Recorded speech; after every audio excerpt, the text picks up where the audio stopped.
What's up, y'all, and welcome back to an all-new adult erotica in comics. You are watching SVon82, and I am Scotty, your underground comic-loving friend, and I got a spicy one for you guys this week. And I say that because this week we are covering Carnal Comics, the adult comic book imprint first established in 1992. Probably best known for their series, True Stories of Adult Film Stars, which, if you're unfamiliar, is an autobiographical series co-written by the film stars themselves. Carnal Comics has produced hundreds of adult titles over the years, even crossing over with the likes of Eros Comics and Ripoff Press. Their title, XXX Cinema's A Cartoon History, is Diamond Distributors' best-selling adult comic book of all time. We're going to be talking about Carnal Comics. I hope that you'll stick around. Carnal Comics was initially created to be an adult comic imprint for San Diego-based Revolutionary Comics, which in 1991 was riding high on the popularity of their flagship title, Rock and Roll Comics. Publisher Todd Loren received a comic submission from Rock and Roll Comics creator Lyndall Ferguson for an erotic anthology series called Sex Pot, featuring short, expressionistic, and X-rated stories. Around the same time, an illustrator named S.S. Crompton submitted some sketches in hopes of landing assignments with Revolutionary Comics, including a drawing of a sexy character he called Demi the Demoness. Loren, who had recently expanded his comic line to include non-biographical titles, decided to launch an adult-only imprint to publish Ferguson's comic, and one featuring full-length adventures of Crompton's Demi character.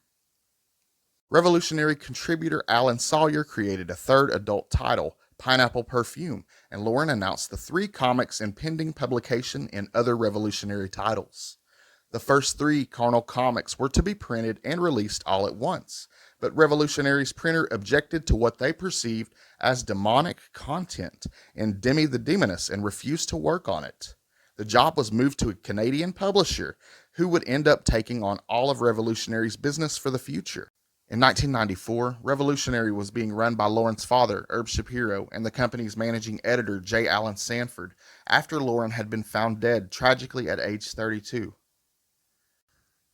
The band Kiss was working with the company on a 3-issue comic series, and around this time, Kiss bassist Gene Simmons invited several of the staff to his birthday party in Los Angeles. Sanford has reported that Simmons had once suggested that they do Jesus or porn star comics, and in fact the notion of porn star bios had come up shortly after Todd Loren's death.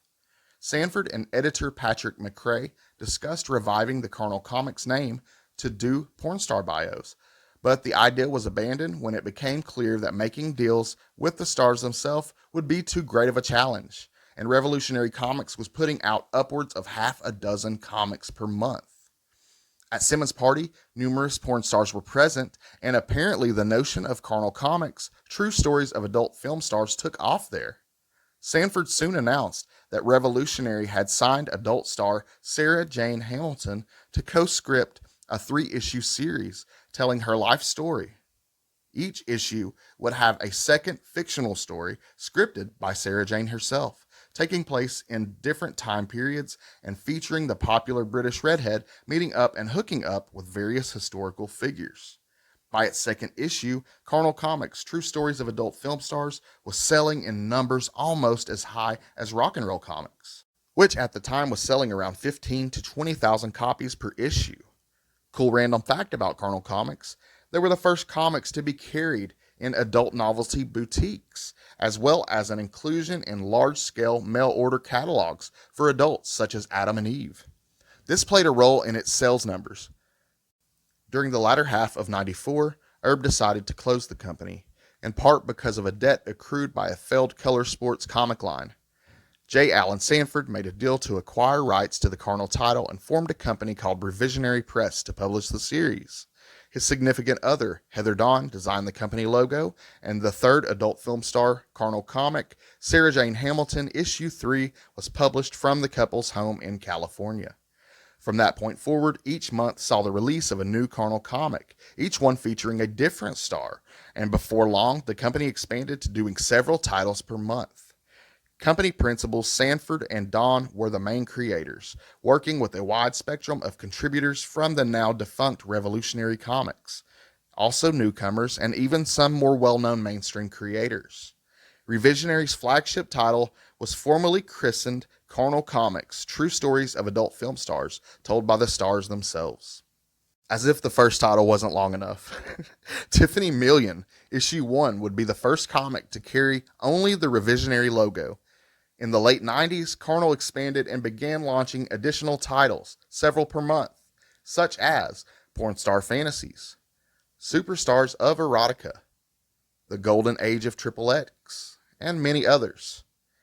Many stores considered these publications obscenity, and sometimes issues were seized by police or border officials.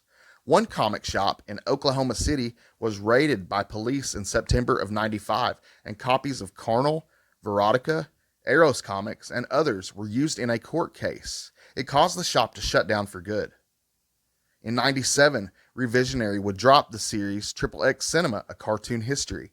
It featured dozens of major figures from the adult film industry, including Marilyn Chambers, Seika, Kay Parker, Nina Hartley, and more.